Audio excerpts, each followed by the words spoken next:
Jack Douglas Constantine Miranda. ആദ്യത്തെ ദിവസം പരിചയം വെച്ച് ഞങ്ങളെല്ലാവരും ടൗണിൽ ഷോപ്പിങ്ങിന് പോയിരുന്നു. ശരിക്കും പറഞ്ഞാൽ അന്നാണ് ഞങ്ങളെല്ലാവരും അടുത്ത് പരിചയക്കാരായത്. അന്ന് തന്നെ വളരെ യാദൃശികമായി അന്യമായി നേഹയ്ക്ക് ഒരു കോഫി ഷോപ്പിൽ വെച്ച് ഞങ്ങളോടൊപ്പം ചേർന്നു. ശ്യാമിൻ്റെ 2 വീലർ കമ്പം, എൻ്റെ കൂളിംഗ് ഗ്ലാസ് വീക്ക്നെസ്, കാഞ്ഞിരപ്പള്ളി അച്ഛനായി അവതരിച്ച കുഞ്ചാക്കോ ശരിക്കും ആരാണെന്നുള്ളത്, അങ്ങനെ പലതും അന്ന് തന്നെ പുറത്തു വന്നു.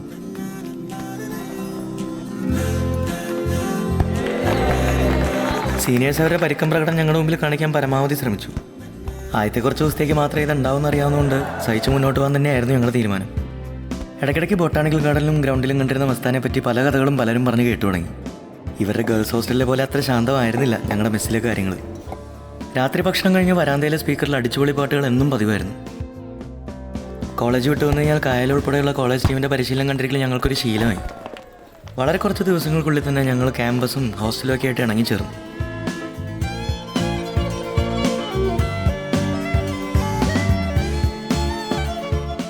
വാടനച്ചന്മാരിൽ കോട്ടയിലച്ഛനെ വല്ലപ്പോഴുമേ കാണാറുണ്ടായിരുന്നുള്ളൂ. പകലെ പിള്ളേർക്കൊപ്പം വയലിനുമായി ക്യാമ്പസിൽ ചിരിച്ചു നടന്ന പ്ലാവനാക്കുഴി അച്ഛനെ ആയിരുന്നില്ല രാത്രി ഹോസ്റ്റലിൽ വന്ന്. പിള്ളേരുടെ കുരുത്തക്കേടുകൾ കണ്ടുപിടിക്കാൻ ടോർച്ചുമായി നടക്കുന്ന കർക്കശക്കാരനായി മാറുമായിരുന്നു അച്ഛൻ. പക്ഷെ തക്കം കിട്ടുമ്പോഴൊക്കെ അച്ഛൻ്റെ കണ്ണുവെട്ടിച്ച് സീനിയേഴ്സ് ഞങ്ങൾക്ക് ഓരോ പണി തന്നുകൊണ്ടേയിരുന്നു.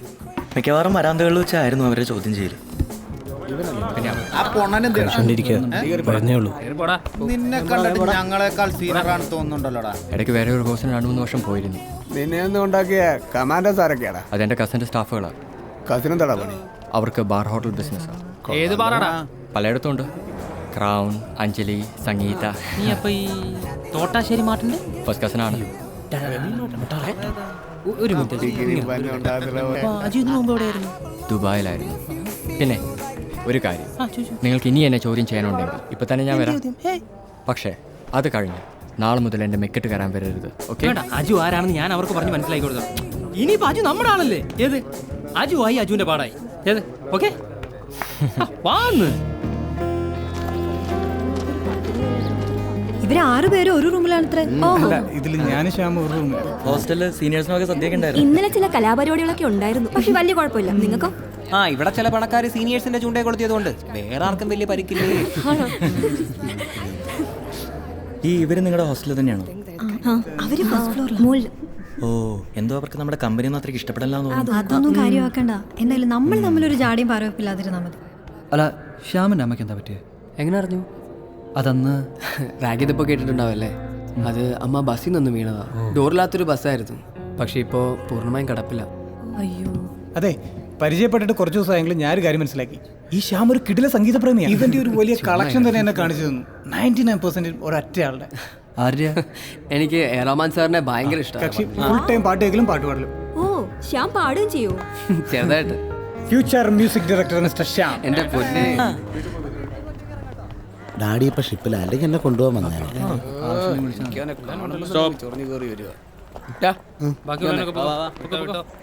തിങ്കളാഴ്ച നീ പോയിട്ട് വരുമ്പോ നിന്റെ എസ്റ്റേറ്റിൽ നല്ല മുന്തിന തേയിലപ്പൊടി അലക്കാൻ കൊണ്ടുവരാൻ മറക്കണ്ട. അപ്പൊ ഒരു 5 കിലോ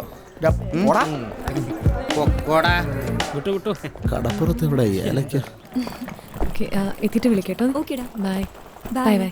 വീക്കെൻഡിൽ വീട്ടിലേക്ക് പോകുന്നവരെ കണക്കെടുപ്പ് മസ്താൻ്റെയും കൂട്ടരെയും പതിവായിരുന്നു. പാരൻസ് ഗൾഫിലായതുകൊണ്ട് മായ മിക്കവാറും ഹോസ്റ്റലിൽ തന്നെയായിരുന്നു. ഒന്ന് പോടി, നിന്റെ അപ്പന്റെ നിലവിലൊന്നും അല്ലല്ലോ.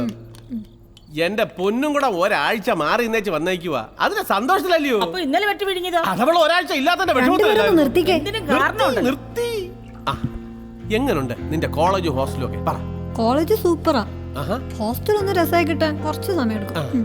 ഈ തെണ്ടി ഒറ്റൊരുത്തൻ കാരണം ഇവനാ പറഞ്ഞത് അവിടെ ചെന്ന് യഥാർത്ഥ പേരും സ്ഥലവും പറയേണ്ടത്. അതുകൊണ്ടെന്താ അവന്മാരുന്ന് ഇഷ്ടം പോലെ ഇടി എനിക്ക് മേടിച്ച് കിട്ടിയല്ലോ. പോയി അവരെ മുമ്പിൽ ഞെളിഞ്ഞിറങ്ങാൻ ഞാൻ പറഞ്ഞു നിന്നോട്. അതൊന്നും സാരമില്ല അമ്മേ, അന്ന് അയച്ചതിന്റെ ബാലൻസ് ഉണ്ട്. പൈസ വേണ്ടപ്പോൾ ഞാൻ പറയാം. ഇവിടെ ഇപ്പോൾ ഞാനും മുരളീൻ്റെ പേരുള്ള ഒരു ഫ്രണ്ട്, ബാക്കി എല്ലാവരും വീട്ടിൽ പോയി. ആ കഴിച്ചു. അപ്പൊ ശരിയമ്മേ, വേറെ ഒന്നുമില്ലല്ലോ. വെള്ളിയാഴ്ച ആയിട്ട് രണ്ടുപേരും പരിപാടി എന്ന് വെച്ചാലേ ഒരു പടത്തിന് വിട്ടാലോ? മമ്മൂക്കാട് പുതിയ പടം ഇറങ്ങിയ ദിവസമല്ലേ? ഞാൻ സെക്കൻഡ് ഷോയ്ക്ക് പോവാ. നിങ്ങൾ വരുന്നോ? എന്റെ പൊന്നു ചേട്ടാ, ഇനി അത് മുകളിൽ ഇറങ്ങിട്ട് വേണം. ഞങ്ങളില്ലേ? അയ്യോ, അതിന് പ്രശ്നക്കാരൊക്കെ എപ്പോഴും സ്ഥലം വിട്ടു.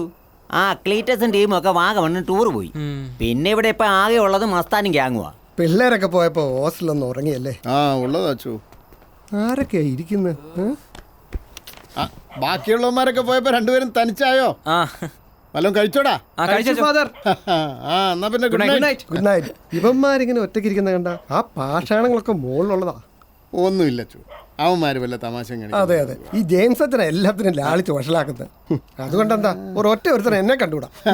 അച്ഛൻ തന്നെ അത് പറയണം. അച്ചോ, അച്ഛന്റെ ഈ സ്റ്റൈൽ കണ്ടിട്ടാ പിള്ളേർ ക്യാമ്പസിൽ കൂടെ മുടിയും വളർത്തിക്കൊണ്ട് നടക്കുന്നത്. അച്ചോ, കർത്താവിന്റെ ഈ സ്റ്റൈൽ അനുകരിക്കുന്നത് തെറ്റാണോ? പിടിക്കുമ്പോ അവന്മാരും ഇതൊക്കെ തന്നെ പറയുന്നത്. നിങ്ങൾ രണ്ടാളും മസ്താജി വിളിക്കണ്ട്, കേറുവാ. മസ്താനുള്ള ഡീസൻ്റാന്ന് പറഞ്ഞിട്ട് എന്തിനാണാവോ?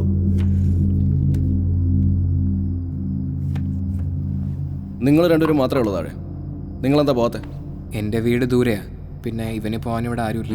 എല്ലാ ആഴ്ചയും ഇവിടെ ഉണ്ടാവോ? ഞാനിനി ഓണത്തിനേ പോകുന്നുള്ളൂ. ഞാൻ ഓണത്തിന് ഇവിടെ ഉണ്ടാവും. എന്താ? എനിക്ക് അമ്മ മാത്രമേ ഉള്ളൂ. അമ്മ കുവൈറ്റിൽ നഴ്സാ. ആകാശത്തെ നക്ഷത്രമണി താഴെ മുറ്റത്തിരുന്ന് നിങ്ങളെ ഇങ്ങോട്ട് വിളിപ്പിച്ചെന്തിനാണെന്നറിയാവോ? ചീട്ട് കളിക്കാനാണോ? ഹേ അല്ല, എല്ലാ വെള്ളിയാഴ്ചയും 4 മണിക്ക് കോളേജ് വിട്ടാലുടൻ ബാഗും എടുത്ത് വീട്ടിലേക്കോ ബന്ധു വീട്ടിലേക്കോ പോകാൻ യോഗമില്ലാത്തവരൊരു കൂട്ടായ്മയാണിത്. ഇതിൽ ചിലർക്ക് പോയി കാണാനാരുമില്ല, ചിലർക്ക് ഉണ്ടായിട്ടും പോകണമെന്നുമില്ല. അതിലേക്ക് നിങ്ങൾ ചേർക്കാനാണ്. ആരുമില്ലാത്തവർ ഭാഗ്യവാന്മാർ. എന്തെന്നാൽ ബത്ലഹേം ഹോസ്റ്റലിലെ മസ്താൻ്റെ റൂം അവർക്കുള്ളതാവുന്നു. പക്ഷെ ചേരുന്നതിനും ഒറ്റ കണ്ടീഷൻ. നമ്മുടെ ഈ സംഘത്തിന് ചില രഹസ്യ സ്വഭാവങ്ങളൊക്കെ ഉണ്ട്. ഇതിൻ്റെ പ്രവർത്തനം രാത്രിയിൽ മാത്രമായിരിക്കും. ഓപ്പറേഷൻ ബ്ലാക്ക് ബേർഡ് ഇന്ന് ചിട്ടിക്കാരൻ മത്തായുടെ നെഞ്ചത്തേക്കാക്കാം. ഇന്നിനി കളി മതിയാക്കാം. റെഡി ആയിക്കോ.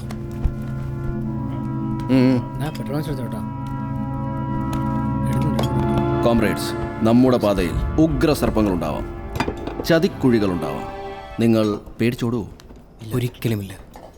പക്ഷേ ഒരു സംശയം. അച്ഛാ, പേടിക്കണ്ട, ചോദിച്ചോളൂ. ഈ ഓപ്പറേഷൻ ബ്ലാക്ക് ബേർഡ് എന്ന് പറഞ്ഞതങ്ങോട്ട് മനസ്സിലായില്ല.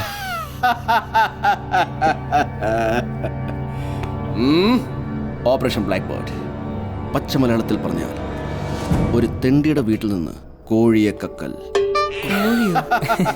ഞാൻ വെറുതെ പേടിച്ചു.